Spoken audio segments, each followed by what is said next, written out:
Welcome students. Today we will talk about alkaline earth metal. Students, you all know that group second elements are called alkaline earth metal. अब group second element के बारे में आप एक बहुत important बात सुनेंगे कि ग्रुप सेकंड के एलिमेंट को हम एल्कलाइन अर्थ मेटल क्यों कहते हैं। उसके पीछे रीजन ये है बच्चों, पहली बात तो ये है कि जो ग्रुप सेकंड के एलिमेंट हैं इनके जितने भी ऑक्साइड होते हैं, ठीक है, जैसे कि मैग्नीशियम ऑक्साइड, कैल्शियम ऑक्साइड, सभी ऑक्साइड कैसे होते हैं, स्ट्रॉन्गली बेसिक, और बेसिक को ही क्या बोलते हैं, alkaline. Second point, earth metal क्यों बोलते हैं इनको, क्योंकि ये मेटल ज्यादातर कहाँ मिलते हैं, अर्थ के क्रस्ट में मिलते हैं, ठीक है। नेक्स्ट हम बात करेंगे जनरल इलेक्ट्रॉनिक कॉन्फ़िगरेशन की। तो आप ध्यान रखेंगे कि ग्रुप सेकंड के जितने भी एलिमेंट हैं सभी के लास्ट शेल में एस सब शेल जो आएगा उसके अंदर हमेशा कितने इलेक्ट्रॉन मिलेंगे, 2 इलेक्ट्रॉन। ओके, आप ग्रुप सेकंड के एलिमेंट्स की इलेक्ट्रॉनिक कॉन्फ़िगरेशन लिख के इस बात को वेरीफाई भी कर सकते हैं। Now come to the main topic, physical properties of alkaline earth metal. First point we are having is atomic radius. बच्चों आप सभी को पता है कि जब भी आप किसी ग्रुप में टॉप टू बॉटम आते हैं तो साइज हमेशा क्या होता है, इंक्रीज। क्यों? क्योंकि जब आप टॉप टू बॉटम आए तो नंबर ऑफ शेल क्या होते हैं, हमेशा इंक्रीज होते हैं, ठीक है। और जब आप लेफ्ट टू राइट जाते हैं तो साइज हमेशा क्या होता है, डिक्रीज। उसके पीछे रीजन आपको दे चुके हैं, क्या रीजन था,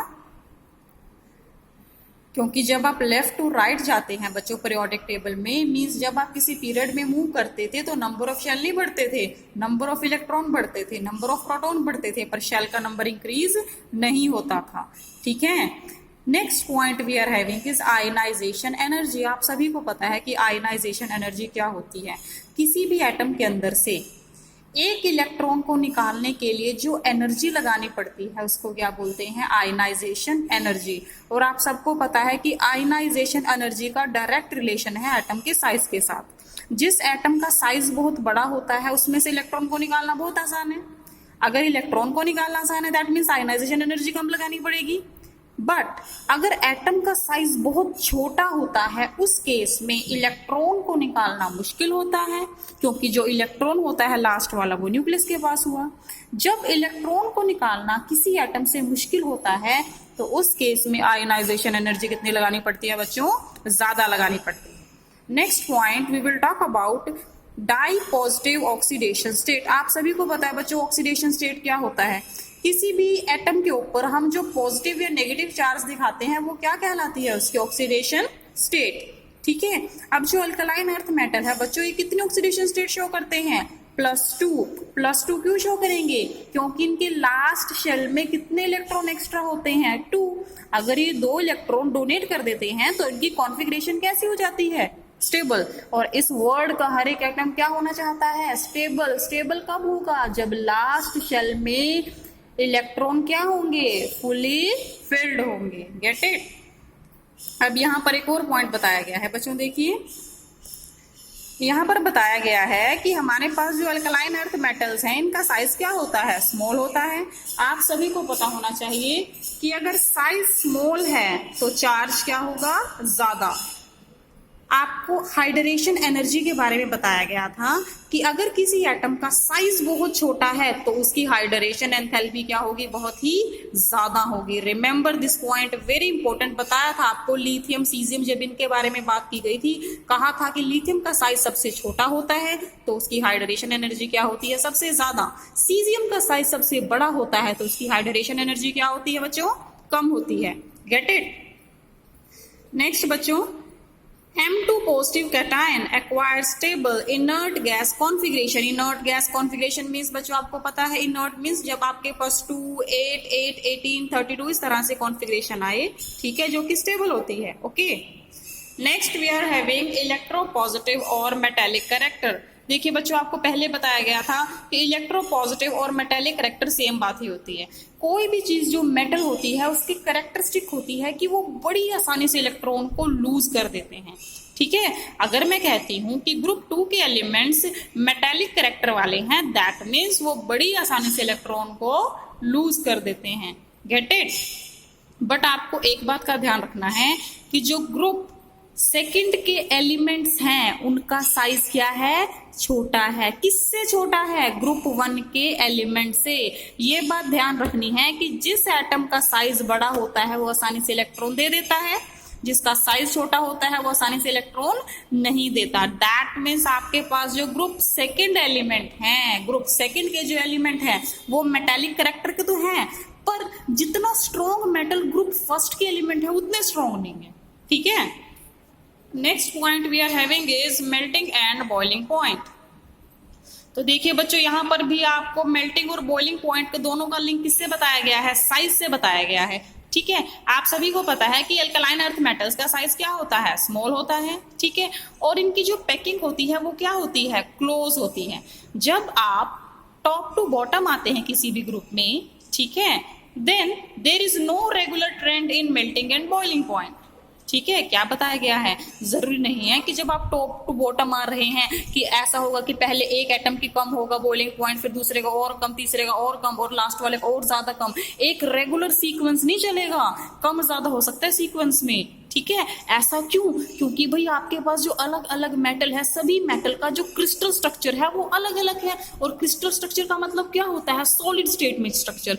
आप बच्चों ध्यान रखेंगे, जो मेल्टिंग पॉइंट होता है ना उसका डायरेक्ट रिलेशन होता है क्रिस्टल स्ट्रक्चर से, और जो बॉइलिंग पॉइंट होता है उसका डायरेक्ट रिलेशन होता है फोर्सेस ऑफ अट्रैक्शन और रिपल्शन से। Get it. Next point we are having is nature of bonds. Next point we are having is nature of bond, की किस तरह के बॉन्ड बनाते हैं ग्रुप सेकंड वाले एलिमेंट। तो देखिए बच्चों, हमारे पास फर्स्ट एलिमेंट कौन सा होता है ग्रुप सेकंड का, बेरिलियम होता है। अगर हम बेरिलियम को छोड़ के बाकी सभी एलिमेंट्स की बात करें तो जितने भी अल्कलाइन अर्थ मेटल हैं सभी कैसे बॉन्ड बनाती हैं, आयनिक बॉन्ड। आयनिक बॉन्ड हमेशा कैसे बनते हैं बच्चों, कंप्लीट ट्रांसफर ऑफ इलेक्ट्रॉन से।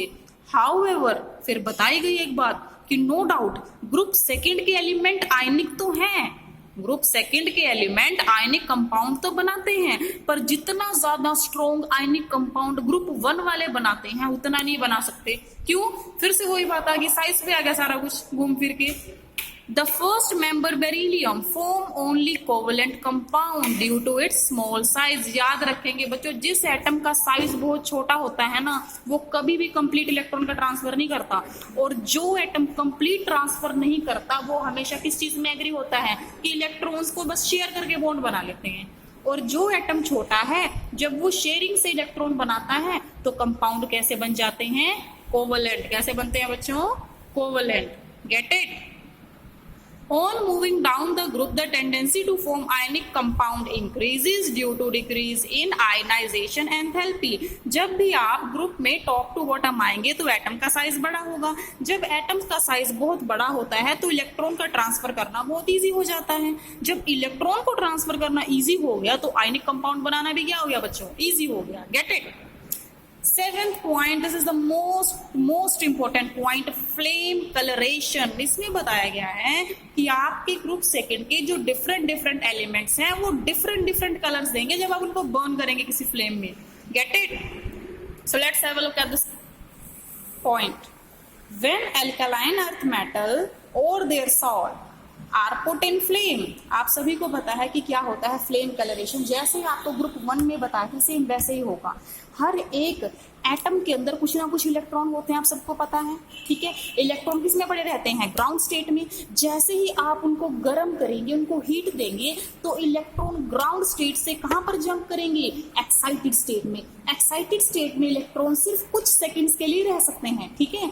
कुछ सेकंड के बाद जब वो इलेक्ट्रॉन वापस आते हैं एक्साइटेड स्टेट से तो वो एनर्जी रिलीज करते हैं, और उस एनर्जी की वाइब्रेशन जिस कलर से मैच करती है हमें वो कलर दिखाई देता है। Get it students. अब नेक्स्ट पॉइंट, यहाँ पर एक बात बताई गई है कि सभी जितने भी मेटल एटम्स हैं हमारे पास ग्रुप सेकंड के सभी कलर प्रोवाइड करते हैं, बट जो दो फर्स्ट एलिमेंट्स हैं बेरिलियम और मैग्नीशियम ये कभी भी फ्लेम में कलर नहीं देते। क्यों नहीं देते, पहली बात देखिए, बेरिलियम और मैग्नीशियम का साइज बहुत ज्यादा छोटा होता है। ठीक है। अगर साइज बहुत छोटा है दैट मीन्स न्यूक्लियस ने इलेक्ट्रॉन को बांध के रखा हुआ है। ठीक है। तो उनको एक्साइट कराने के लिए, बेरिलियम और मैग्नीशियम के इलेक्ट्रॉन को एक्साइट कराने के लिए आपको बहुत ज्यादा एनर्जी देनी पड़ेगी, जो कि एक छोटी सी फ्लेम के अंदर प्रेजेंट नहीं होती। दैट्स व्हाई बेरिलियम और मैग्नीशियम फ्लेम में कलर नहीं देते। Get it students?